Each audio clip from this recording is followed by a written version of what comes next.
Hello friends, in this video I am going to discuss what is restrictive trade practice in reference to consumer dispute. Under the Consumer Protection Act 1986, the restrictive trade practice is prohibited and hence redressal of grievances can be claimed against the traders or sellers.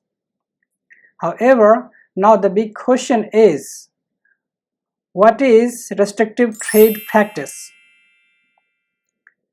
As defined under Section 2.1 NN of the Consumer Protection Act 1986, restrictive trade practice means any trade practice which requires a consumer to buy, hire, or avail of any goods or, as the case may be, services as a condition precedent for buying, hiring, or availing of other goods or services.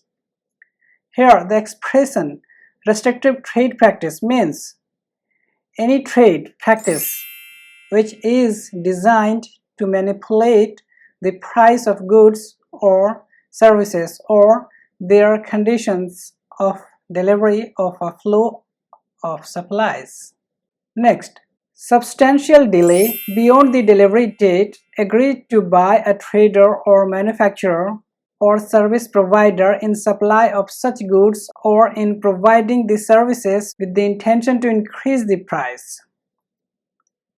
So, further, the definition restricts any trade practice which requires a consumer to purchase, hire, or even avail of any goods or, as the case may be, services as a condition precedent to purchasing, hiring, or availing of other goods services. Likewise, as per the definition, manipulation of the price of goods or services, delay in delivery with the intention to raise the price, or condition put to sell any goods or services is restrictive trade practice. For example, if Mr. Z promised to Mr. Y that Mr. Z would deliver a 25 kg packet of rice on June 10, 2017, but he didn't deliver the rice even on 20th of June, as most likely the price of rice was about to increase in next 1 week.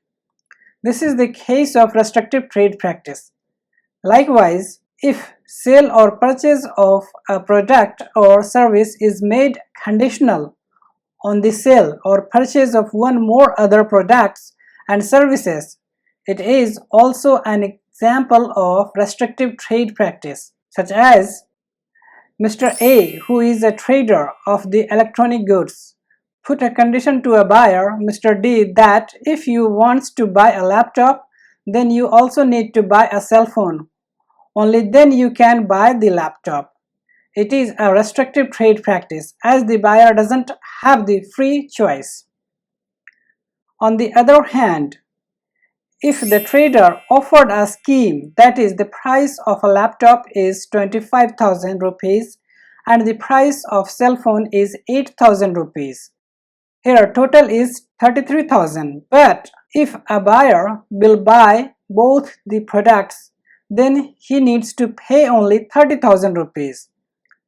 Discount of 3,000 rupees. This is not a restrictive trade practice as the trader offering choice, not restricting the buyers.